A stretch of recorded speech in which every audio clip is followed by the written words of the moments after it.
Isu dari global masih saja terus bergerak, membuat pasar finansial di negara-negara berkembang ikutan turun naik.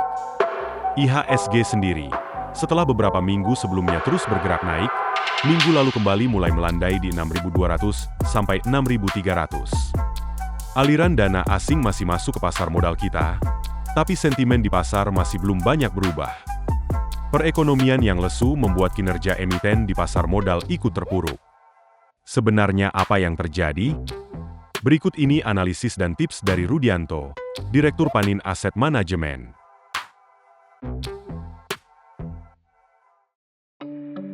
Pertama, memang kalau untuk Indonesia sendiri, laporan keuangan Q1 tidak begitu bagus.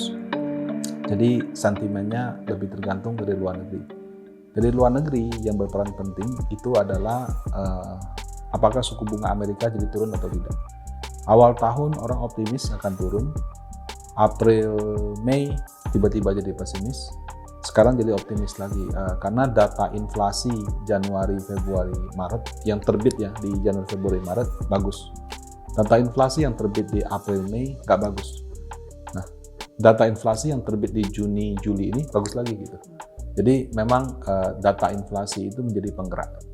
Memang belum mencapai target Bank Sentral Amerika yaitu 2%, tapi kalau core PCE, jadi inflasi yang dipakai oleh Bank Sentral Amerika sebagai acuan, kalau saya tidak salah di bulan Mei sudah 2,6%, jadi sudah semakin mendekati. Nah, jadi adanya optimisme yang tadinya turun 4 kali, jadi tidak turun bahkan bisa naik sekali, sekarang turun 2 kali lagi. Tapi itu sangat normal ya, karena Bank Sentral Amerika sendiri juga bilang jangan jadikan asumsi mereka sebagai acuan karena mereka bisa mengubah setiap 3 bulan tergantung data yang ada.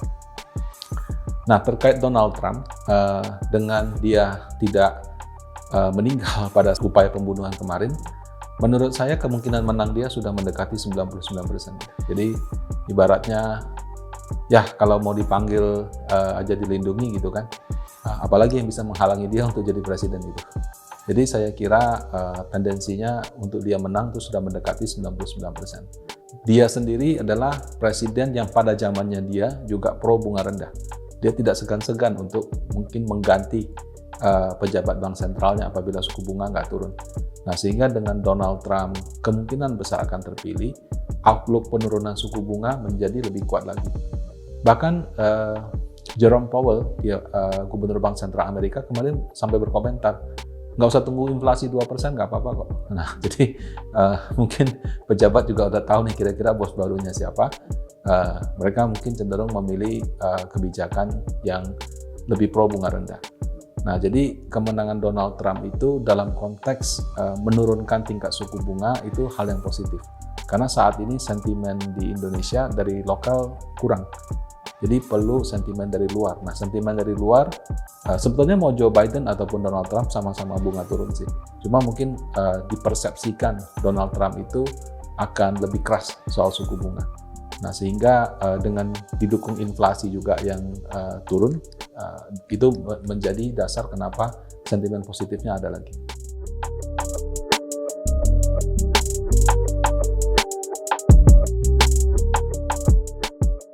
Saya kira kalau mau dibilang ada kekosongan enggak ya, karena Pak Jokowi tingkat elektabilitasnya masih tinggi dan presiden yang terpilih baru Pak Prabowo itu dengan sangat jelas mengusung keberlanjutan gitu. Ini masih keberlanjutan. Nah, buktinya saja PMN penyertaan modal negara untuk perusahaan kontrak karya bermasalah kan sudah mulai keluar. Nah, akhirnya kan ada positifnya gitu loh. Nah, jadi saya sih terus terang tidak melihat akan ada kekosongan. Bahkan sekarang ada orang dari Pak Prabowo kan masuk kabinetnya Pak Jokowi kan. Nah, jadi saya sih tidak melihat ada kekosongan. Memang 1-2 bulan yang lalu ada isu-isu yang tidak bertanggung jawab mengatakan rasio hutang akan sekian. Nah, menurut saya sepertinya memang ada pandangan yang kurang baik dari asing terhadap Indonesia secara keseluruhan, bukan terhadap Prabowo atau Jokowinya, karena kita melakukan banyak hal yang mungkin membuat mereka tidak diunggulkan, contoh hilirisasi. Nah, sehingga kalau ada presiden baru, kutipan dari orang itu dianggap, oh dia akan naikkan rasio hutang jadi sekian, defisit jadi sekian, yang akhirnya semuanya dibantah. Nah, jadi memang ada komentar-komentar, saya kira kemarin karena belum menunjuk juru bicara. Nah, sekarang kalau tidak salah sudah menunjuk juru bicara, bahkan mungkin juru bicaranya sudah masuk ke kabinet Pak Jokowi sebagai Wakil Menteri Keuangan 2. Jadi terus terang saya sih tidak melihat politik ini sebagai suatu resiko sih. Bahkan sebetulnya cukup baik gitu, karena keberlanjutan. Presiden yang elektabilitasnya tinggi dilanjutkan dengan presiden yang di-endorse oleh presiden yang sebelumnya gitu.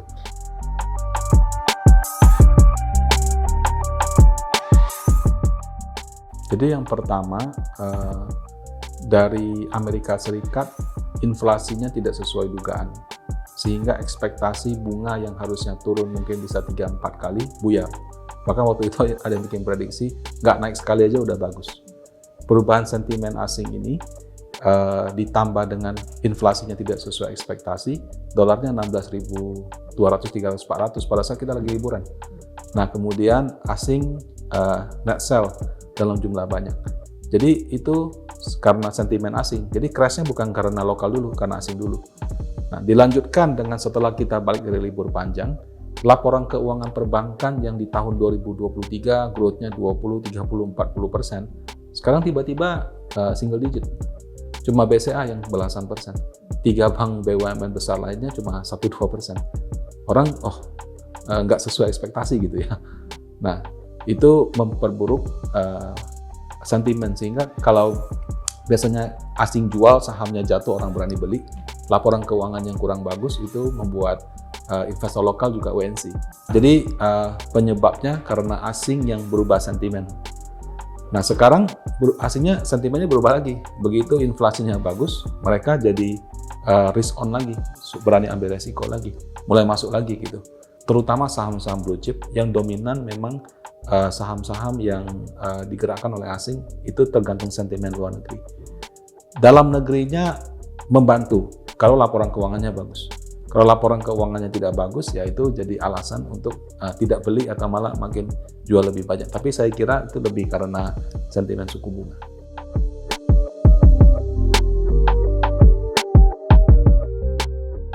Pertama, penggerak utamanya masih sentimen suku bunga sampai dengan bunga diturunkan pertama kali. Nah, penurunan pertama atau mungkin kedua itu akan jadi penggerak market. Tapi habis itu bisnis as usual. Karena fokusnya sudah bukan bunga lagi. Ya, itu kayak sudah tutup buku lah gitu. Nah, setelah itu ya kembali ke kinerja perusahaan, outlook domestik gitu. Nah, saat ini kita menghadapi masalah ekonomi sektorialnya, mungkin orang merasa kok sebetulnya masih kurang gitu ya. Ada yang bilang karena sepi. Saya kira judi online yang tidak terkendali itu menjadi salah satu penyebabnya. Omsetnya kan luar biasa gila ya, itu kan sampai perputaran uang maksudnya, itu sudah sampai ratusan triliun. Ya. Dan mungkin lebih dari setengah uang itu orang kalah gitu. Sudah kalah, ngajukan kredit. Begitu mengajukan kredit, ada yang legal, ada yang ilegal, menjadi masalah di masyarakat. Kredit yang diajukan secara legal itu membuat kinerja banking atau sektor yang memberikan lending seperti itu jadi terkena masalah gitu. Nah, kalau misalnya orang mendadak kaya, boros gitu ya, belanja ini itu, uangnya masih muter di Indonesia. Tapi kalau dia kalah judi, uangnya ke luar negeri. Jadi perputaran uang yang sedemikian besar itu tidak memberikan manfaat atau nilai tambah bagi Indonesia. Nah, untuk itu diperlukan pemberantasan akan judi online yang benar-benar harus terlihat, harus sangat signifikan gitu. Nah, kalau misalnya itu bisa dilakukan, menurut saya ya mungkin saja kondisi ekonomi secara umum akan baik kembali. Kalau misalkan ekonominya grow, laporan keuangannya grow, otomatis ya harga saham ataupun dana asing akan balik dengan sendirinya.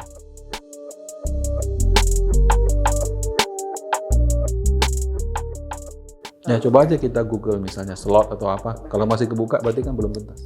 Tapi yang jelas kan coba kamu buka website yang seperti itu. Kalau masih terbuka berarti kan belum tuntas. Kemudian mereka juga pintar yang pelaku judi online itu. Sudah bukan lewat bank lagi, karena kalau lewat bank kan bisa di-trace gitu. Ada yang mereka pakai rekening, kebanyakan rekening kan dia beli juga. Jadi orang-orang yang ini terus diambil di ATM kan. Nah, saya dengar-dengar terakhir lewat pulsa, lewat voucher game gitu. Nah, mungkin lewat kartu kredit juga, I don't know gitu. Nah, jadi pemberantasannya itu harus menyeluruh gitu. Ya berhasil apa tidak nanti lihat saja laporan pemerintah apakah perputaran uangnya menjadi lebih kecil setelah itu.